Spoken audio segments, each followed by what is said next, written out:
आज हम स्टडी करेंगे carbon dioxide and global warming के बारे में। और अगर हम अपने टाइटल में वर्ड कार्बन डाइऑक्साइड को देखें तो हम जानते हैं कि कार्बन डाइऑक्साइड एक गैस है। तो हम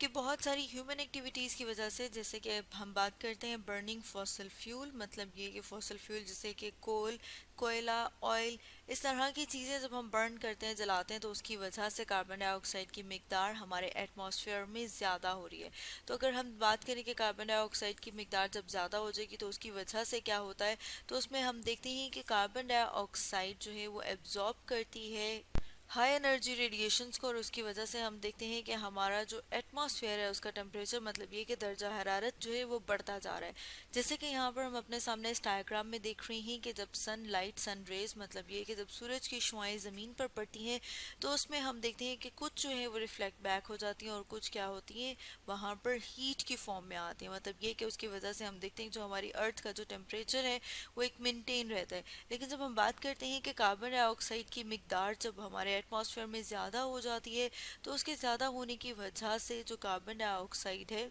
वो क्या करता है, वो हीट को ट्रैप कर लेता है। मतलब ये कि हीट को वापस नहीं जाने देता बाहर, जैसे कि यहाँ पर हम एरो देख रहे हैं डायग्राम में। तो इसकी वजह से जो हमारी अर्थ है, हमारी ज़मीन है, ये वार्म हो रही है, गर्म हो रही है। और इसको हम कहते हैं कि जो हमारी अर्थ का टेम्परेचर इंक्रीज कर रहा है, इसके इंक्रीज करने का जो प्रोसेस है, अमल है, उसे हम कह रहे हैं कि वो क्या है, वो है ग्लोबल वार्मिंग। अब अगर हम साथ में कॉजेज़ की बात कर लें कि वो कौन सी वजह हैं, वो कौन सी कॉजेज़ हैं जिनकी वजह से कार्बन डाइऑक्साइड की जो कंसंट्रेशन है, जो इसकी मिकदार है, वो हमारे एटमॉस्फेयर में, हमारे माहौल में ज़्यादा होती जा रही है। तो उसमें जैसे कि हमने ऊपर बात की थी कि सबसे इम्पॉर्टेंट, सबसे मेन कॉजेज़ का ये है कि जो हम फॉसल फ्यूल्स को बर्न करें, मतलब ये कि जिसमें हम देखते हैं कि कोल, मतलब ये कि कोयला,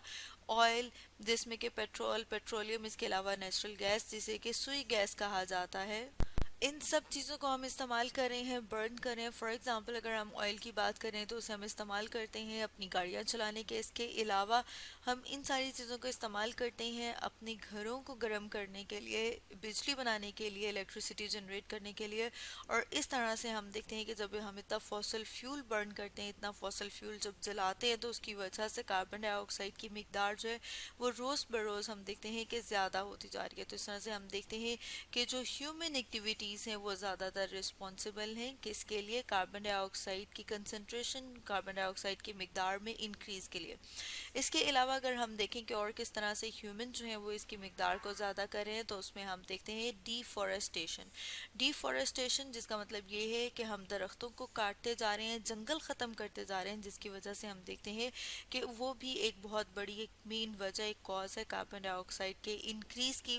क्योंकि हम देखते हैं कि जो प्लांट्स हैं, पौधे हैं, वो फोटोसिंथेसिस के अमल में, फोटोसिंथेसिस वो प्रोसेस जिसके ज़रिए से वो अपनी खुराक बनाते हैं, उस प्रोसेस में वो क्या करते हैं, वो कार्बन डाइऑक्साइड को इस्तेमाल करते हैं। और उसके साथ साथ हम देखते हैं कि वो ऑक्सीजन इन्वायरमेंट में देते हैं। तो जब हम दरख्त काटते जाएंगे तो उसकी वजह से कार्बन डाइऑक्साइड की मिकदार, या फिर हम कहेंगे कि इंक्रीज होती जाएगी कार्बन डाइऑक्साइड की अमाउंट। इसके अलावा हम देखते हैं कि ह्यूमन और एनिमल्स, या फिर हम देखते हैं कि जितने भी लिविंग ऑर्गेनिजम्स हैं उसमें अगर हम प्लांट्स को भी देखें, तो जब वो रिस्पायर करते हैं तो जब उसमें हम देखते हैं कि ऑक्सीजन को इनहेल करते हैं और कार्बन डाइऑक्साइड को एक्सेल करते हैं। तो हम देखते हैं कि जब इंसानों के और हम एनिमल्स की बात करते हैं, जानवर और पौधे जब ये सांस लेते हैं तो इसमें कार्बन डाइऑक्साइड जब एक्सेल होती है तो वो भी हम देख रहे हैं कि वो कहाँ पर आ रही है, वो एटमॉस्फेयर में आ रही है। इसके अलावा हम देखते हैं कि जब वोल्केनिक एरप्शन होती है, मतलब ये कि जब आतिशफिशा पहाड़ या फिर इस तरह का कोई इवेंट होता है, तो उसमें हम देखते हैं कि उसकी वजह से भी कार्बन डाइऑक्साइड की मिकदार हमारे एटमॉस्फेयर में ज़्यादा होती जा रही है।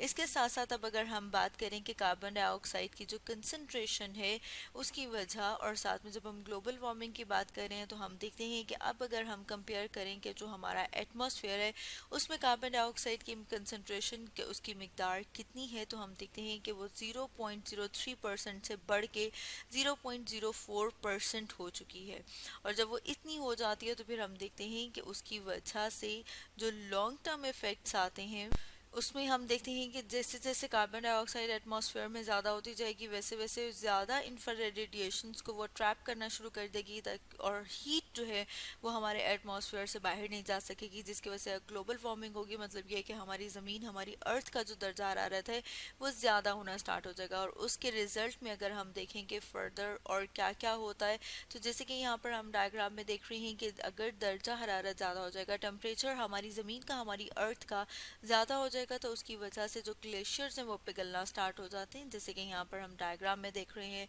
स्नो कवर हम देख रहे हैं कि उतना नहीं रहता, वो कम होना स्टार्ट हो जाएगा। इसी तरह से हम देखते हैं कि जो ट्री लाइन है, मतलब जैसे कि अगर हम बात करें यहाँ पर, वो जिस टेम्परेचर पे ग्रो करती है, क्योंकि अब वो टेम्परेचर ज़्यादा हो गया, तो हम देख रहे हैं कि ट्री लाइन जो है वो ऊपर की तरफ मूव कर रही है, शिफ्ट होते जा रहे हैं। इसकी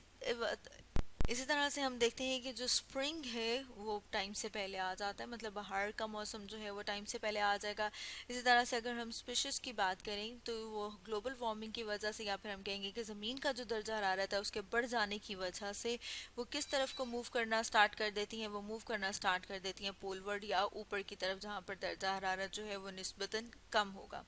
इसके अलावा हम देखते हैं कि ओशन हीट का कंटेंट बढ़ जाएगा। साथ साथ यहाँ पर जैसे हम देख रहे हैं कि आइस शीट्स जो हैं वो क्या होंगी, वो टूटना स्टार्ट हो जाएंगी, सी आइस जो है वो कम होना स्टार्ट हो जाएगी, जो समंदर का लेवल है, सी लेवल है, वो बढ़ना स्टार्ट हो जाएगा। और इसके साथ साथ जो सी सरफेस टेम्परेचर है, मतलब ये कि जो सतह समंदर का जो दर्जा हरारत है वो भी उसके साथ साथ हम देखते हैं बढ़ जाता है। इसके साथ साथ हम देखते हैं कि जो एयर टेम्परेचर है ट्रोपोस्फेयर के पास वो भी इंक्रीज हो जाता है, वो भी बढ़ जाता है। जैसे कि हम बात कर रहे थे कि टेम्परेचर जो है वो लैंड के ऊपर, खुश्की के ऊपर जो दर्जा हरारत रहता है वो बढ़ जाता है। इसके अलावा टेम्परेचर हम देखते हैं कि खुश्की के साथ साथ जो समुद्री रीजन है, जो समंदर वाला हिस्सा है, उसके ऊपर भी इंक्रीज करता जाता है, उसके ऊपर भी बढ़ता जाता है। इसके साथ साथ हम देखते हैं कि जब टेम्परेचर इंक्रीज करता है तो उसके साथ साथ जो ह्यूमिडिटी है, मतलब ये कि जो नमी है, उसमें भी इजाफा होना स्टार्ट हो जाता है। तो ये सब किस वजह से होता है?